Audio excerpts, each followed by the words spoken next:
Pak Afghan Doha معاہدہ رنگ لانے لگا۔ افغانستان نے دہشت گردی کے خلاف سنجیدہ کوششوں پر آمادگی کا اظہار کر دیا۔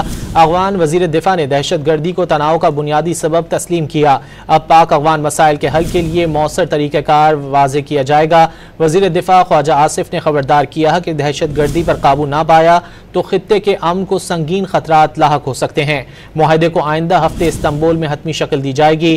امید ہے کہ اب پاک افغان تعلقات معمول پر آ جائیں گے، جس کے بعد پاک افغان تجارت اور ٹرانزٹ بھی دوبارہ شروع ہوگی اور افغانستان پاکستانی بندرگاہیں استعمال کر سکے گا۔